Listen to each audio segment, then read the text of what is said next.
Well, the car is running, but I can't drive it.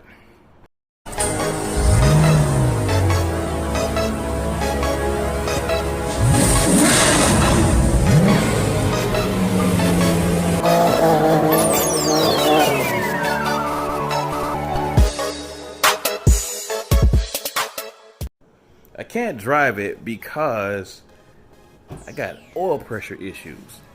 Now, if you're familiar with the E38, you know a common problem is the oil pump bolts like to back out a little bit. Typically, that's on the E32 and the 95 E38, which is an M60 engine.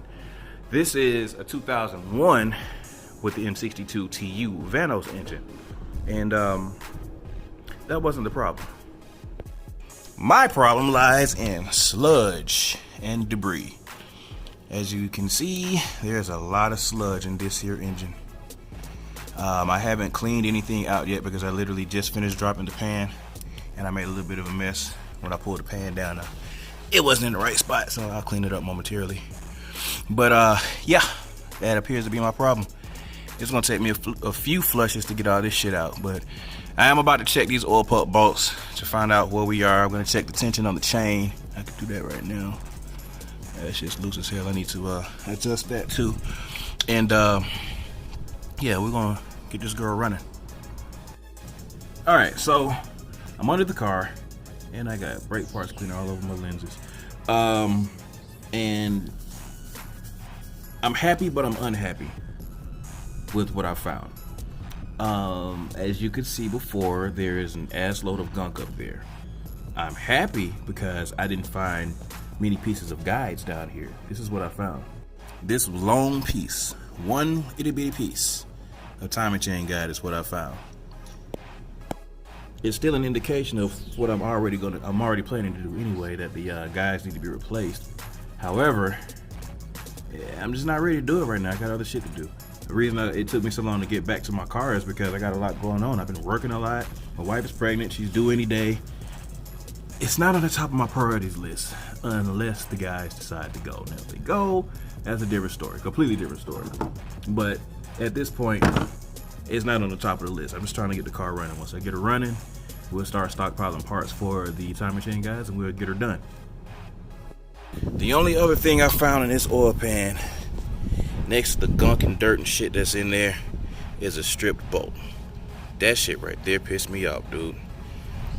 I drained the oil through the sensor hole, and that's where the mess came from underneath the car. Is when I let the fucking pan down. I'm at a loss for words, as you can see. When I let the pan down, the rest of the oil decided to drop out, and my oil bucket wasn't in the right spot. So yeah, that's where we are.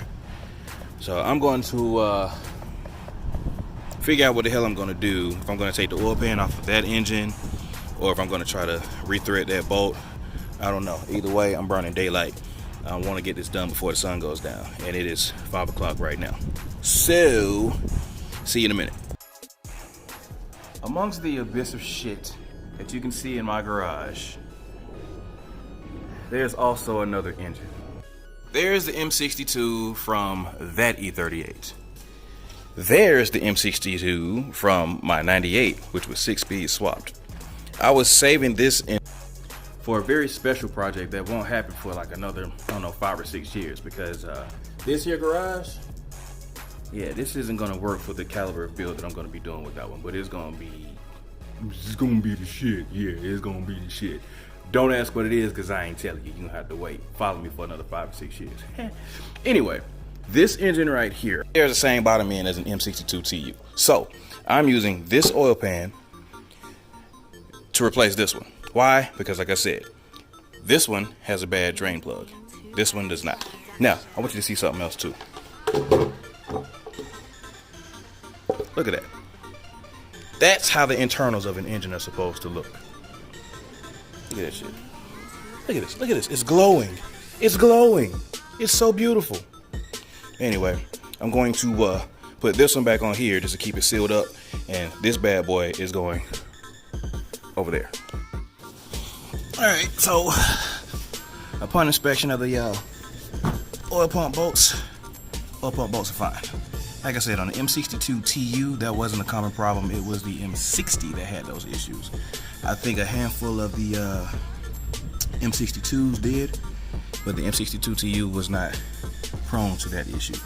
So that's been done.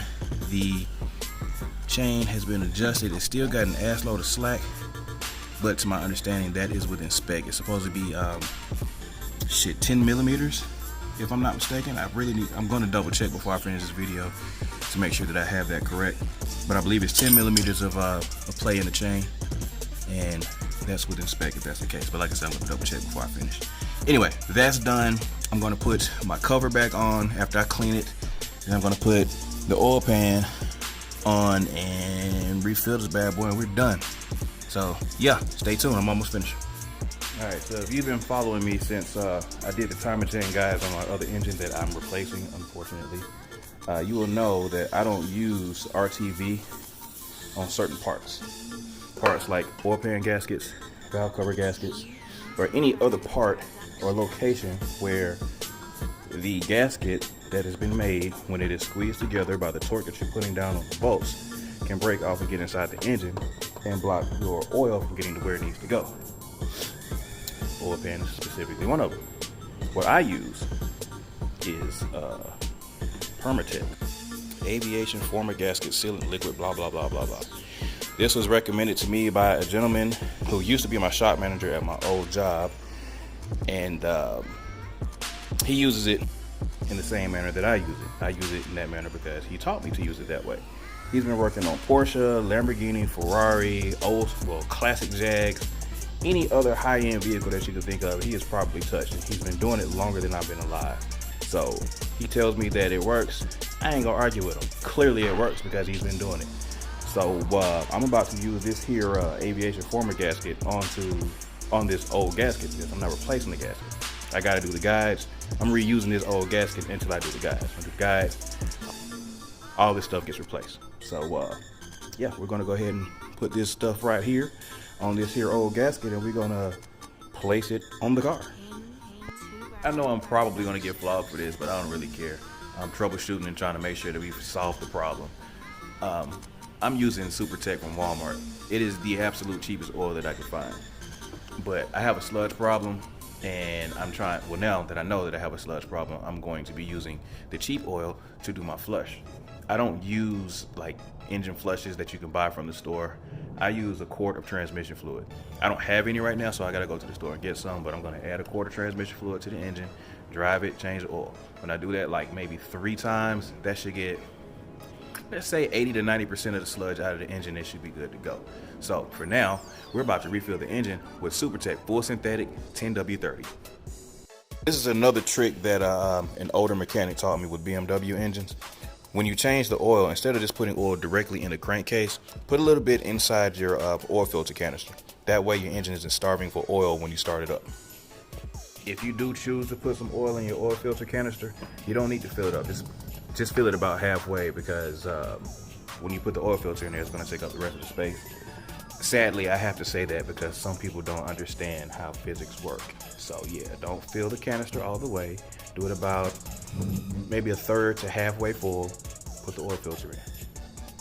This is when being a parts hoarder comes in handy. Look what I found. Good old O'Reilly transmission fluid. Alright, so I beat the sun. We got everything done before the sun set. I even got everything cleaned up before the sun set. But as you can tell by my voice, I still got a problem. It's probably still just the sludge in the engine, and it's got to still be the sludge because, I mean, it takes a good minute for it to actually throw the oil pressure code or what have you. I mean, I drove up and down the street in my neighborhood probably a good 3 or 4 times before it actually came on. And it actually didn't come on until I pushed the engine kind of hard. Yeah, I basically made her downshift to probably about 4,500 RPM, and that's when it came on. So I don't know, it's probably just sludge. I'm about 99% sure it's just sludge. So we're gonna work on that, get that thing flushed out, and get my car running right. I'm gonna go ahead and finish putting the front end together, considering the only thing that I have going on now is just the oil pressure issue, which likely is a simple issue with the sludge. So that's it. I'm done for the day. A little upset, not upset, but I'm a little disappointed that didn't completely fix my problem, but we'll be all right. Peace.